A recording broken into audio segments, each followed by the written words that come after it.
Audio Jungle.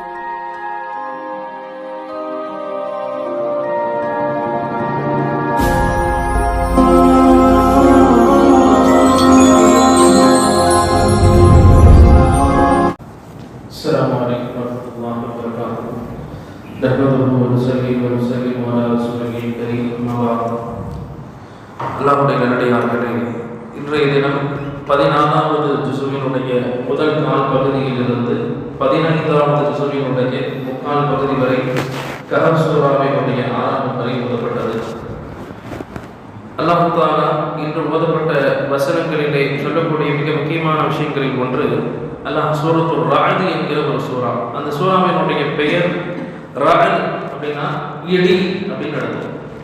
இதில் அல்லாஹ் சொல்கிறான், யுஸப்பிஹு الرعد بحمده والملائكة من خيفته ويرسل الصواعق فيصيب بها من يشاء وهم يجادلون في الله وهو الشديد المحال.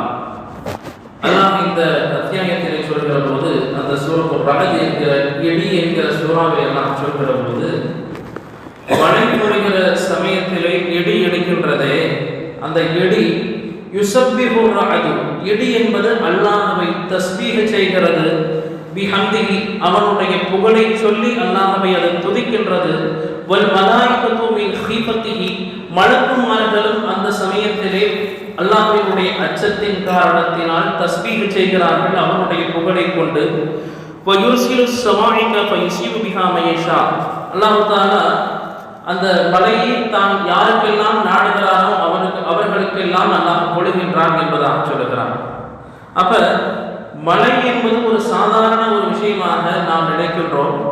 குர்ஆன்ல அல்லாஹ் சொல்லுகிற போது, குல் இஸ்தக்ஃபிரு ரப்பக்கும், மலையே வராத ஒரு சமுதாயத்தையும் அல்லாஹ் இந்த உலகத்தில் வைத்திருக்கிறான்.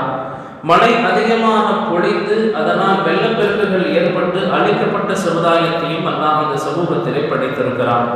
ஹஸரத் நூஹ் அலைஹிஸ்ஸலாம் அவங்களுடைய வரலாற்றை நாம் திருப்பி பார்த்தால் நமக்கு தெரியும். நூஹ் அலைஹிஸ்ஸலாம் ஒண்ணுமே செய்யல. அந்த மக்கள்கிட்ட போய் இஸ்லாத்தை ஏற்றி வச்சாங்க 900 வருஷங்கள். ஆனால் அந்த மக்களில் கொஞ்சம் பேர் தான் இஸ்லாத்தை ஏற்றுக்கிட்டாங்க. அதனால் அல்லாஹ்விடத்தில் அழித்து விட பதுவா செய்து விட்டார்கள். அல்லாஹ் என்ன செஞ்சான், நீங்கள் ஒரு கப்பலை மட்டும் ரெடி பண்ணுங்கன்னு சொல்லிட்டா நூஹ் அலைஹிஸ்ஸலாம். அதே போல் நூஹ் அலைஹிஸ்ஸலாம் கப்பலை ரெடி பண்ணிட்டாங்க. அந்த கப்பலில் யாரெல்லாம் முஸ்லிம் ஆனார்களோ அவர்களையும் கால்நடைகள், எந்த அளவுக்கு சொன்னால் சிங்கம் புலிகளை கூட காட்டு விலங்குகளை கூட ஜோடி ஜோடிகளாக ஏற்றிக் கொள்ளுங்கள், ஒரே ஒரு ஜோடி இருந்தால் போதும்னு சொல்லி அல்லாஹ் சொல்லிட்டான். அப்ப எல்லாமே அந்த கப்பலில் ஏறியாச்சு. அதே போல அல்லாஹ்வினுடைய அந்த உத்தரவும் வந்தது. எந்த அளவுக்குன்னா வெள்ளப்பெருக்கு அதிகமாகிடுச்சு. நபி நூஹ் அலைஹிஸ்ஸலாம் தன்னுடைய மகனை அழைக்கிறார்கள், மகனே என்னோட கப்பலில் வந்துரு, நீ முஸ்லிமாக ஆகிவிடு. அப்ப அந்த மகன் சொன்ன வார்த்தை, நான் மழையின் மீது ஏறிக்கொண்டு நான் எப்படியாவது தப்பித்துக் கொள்வேனே தவிர நான் முஸ்லிமாக ஆக மாட்டேன். பாருங்கள், ஒரு நபியினுடைய மகன் தான், ஆனாலும் நேர்வழியை பெறவில்லை. காரணம் என்ன? அல்லாஹ் நேர்வழியை யாருக்கு நாடுவானோ அவர்களுக்குத்தான் நேர்வழி கிடைக்கும். அல்லாஹ் யாருக்கு நாடலையோ, அவர் நபியினுடைய மகனாக இருந்தாலும் சரி, இறை நேசருடைய மகனாக இருந்தாலும் சரி, அல்லாஹ்வினுடைய நெருக்கத்தை பெற்றவனாக இருந்தாலும் சரி, அவனால் நேர்வழியை பெற்றுக்கொள்ள முடியாது. அதே மாதிரி இந்த மழையே வரவில்லை என்று சொன்னால் ஒரு சமூகம் பாடி போய்விடும். அதையும் அல்லாஹ் சொல்லிவிட்டு, மழை வேணுமா உங்களுக்கு, இஸ்தக்ஃபிரு ரப்பக்கும், உங்களுடைய ரப்பிடத்தில் இஸ்திக்ஃபார் அதிகமாக தேடுங்கள். யுர்சிலு ஸமாஅ மித்ராரா, அல்லாஹ் தஆலா உங்களுக்கு மழையை தொடர்ந்து பொழிந்து கொண்டே இருப்பான். வயும்திதுக்கும் பிஅம்வாலின் வபனீன், உங்களுக்கு குழந்தை செல்வத்தை அதிகப்படுத்தி கொடுப்பான். அதே போல செல்வத்தையும் அல்லாஹ் அதிகப்படுத்தி கொடுப்பான் அப்படின்னு சொல்றான். நம்ம இஸ்திக்ஃபாரை நம்ம சாதாரணமாக நினைக்கிறோம். உங்களுடைய வியாபாரத்தில் பரக்கத்து இல்லையா, வியாபாரத்தில் கஸ்டமர் யாருமே வரலையா, அப்போதும் நீங்கள் இஸ்திக்ஃபார் செய்யுங்கள். உங்களுடைய குழந்தை செல்வம் உங்களுக்கு இல்லையா, குழந்தை பாக்கியம் இல்லையா, அப்போதும் நீங்கள் இஸ்திக்ஃபார் செய்யுங்கள். உங்களுக்கு திருமணமாகுவதில் தடை ஏற்பட்டிருக்கிறதா, அப்போதும் நீங்கள் இஸ்திக்ஃபாரை செய்யுங்கள் என்று சொல்கிறது இந்த வசனங்கள் எல்லாம். அப்ப அல்லாஹ்விடத்தில் அதிகமாக நாம் பாவ மன்னிப்பை கோர வேண்டும். ஒரு மனுஷன் நினைக்கலாம், பாவமே செய்யாத மனிதன் அப்ப இஸ்திக்ஃபார் செய்ய தேவையில்லை இல்லையா? ஏன்னா பாவம் செஞ்சவர்கள் தான் அல்லாஹ்ட்ட மன்னிப்பு கேட்கணும்.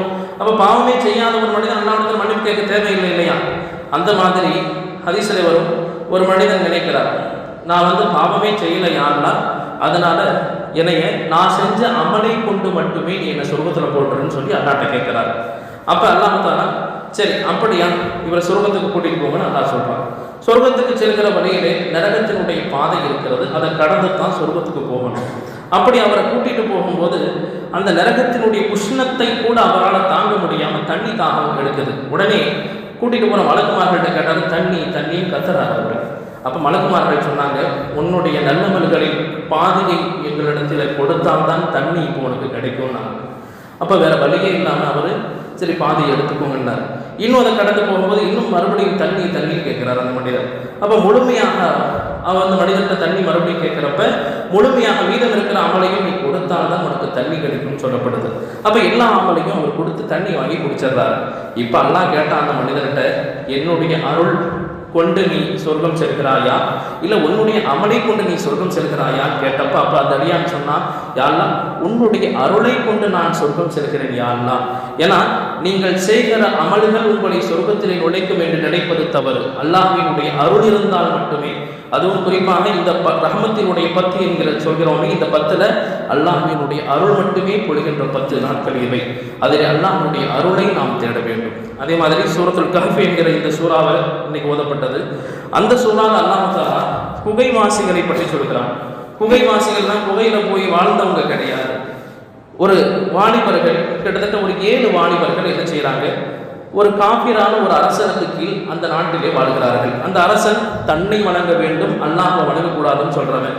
அதனால என்ன செய்யறாங்க, இந்த 7 வாலிபர்களும் இதற்கு முன்னால் தெரியாதவர்கள் எல்லாருமே இந்த அரசனிலிருந்து தப்பிக்கணும், அல்லாஹ்வை வணங்கணுன்றதுக்காக வேண்டி எல்லோரும் யதார்த்தமாக ஒரு இடத்துல ஒன்று கூடுகிறார்கள்.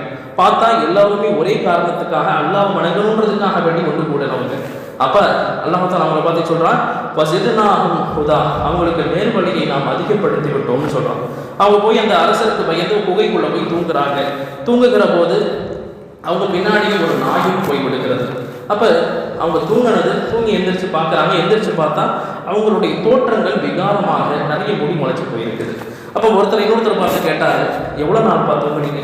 தெரியலப்பா, கொஞ்ச நாள் தான் தூங்கியிருப்போம், ஒரு 1/2 நாள் தூங்கியிருப்போம் அப்படின்னு சொல்லிட்டு, சரி காசு கொடுத்து விடுறேன், பசிக்கு போய் சாப்பாடு ஏதாவது வாங்கிட்டு வாங்கன்னு சொல்லி அனுப்புறாரு. அப்போ வெளியில போய் பார்த்தா அந்த காசை கொடுக்குறார் கடைக்காரர்கிட்ட. கடைக்காரர் காசையும் பார்க்கிறாரு, இந்த வந்த மனிதனுடைய முகத்தையும் பார்க்கிறார். நீங்க யாருன்னு கேட்கிறாரு. ஏன்னா இந்த காசு இந்த காலத்துல செல்லவே செல்லாது, கிட்டத்தட்ட 300 ஆண்டுகளுக்கு முன்னால் உள்ள காசு இது அப்படின்னு சொல்லப்படுது. ஏன்னா அப்போதான் அவங்களுக்கே தெரியுது, 300 வருஷமாக அல்லாஹ் அவர்களை தூங்க வைத்து விட்டான். அவர்கள் உடல் அரிக்கப்படவில்லை, மண்ணால் அரிக்கப்படவில்லை. அந்த நாயும் உடனே தூங்கிவிட்டது. அந்த நாயையும் பாதுகாத்தான், நல்லவர்களாக இவர்களையும் அல்லாஹ் பாதுகாத்தான். இப்ப இதெல்லாம் எதை நமக்கு அறிவிக்குதுன்னா, நாமும் அல்லாஹ்வை தேடி சென்றால் உலகத்தினுடைய அத்தனை பொருட்களையும் அல்லாஹ் நமக்கு விதிவசமாக ஆக்கி கொடுப்பான். எனவே வல்ல ரஹ்மான் எதையெல்லாம் சொன்னாலும் அதன்படி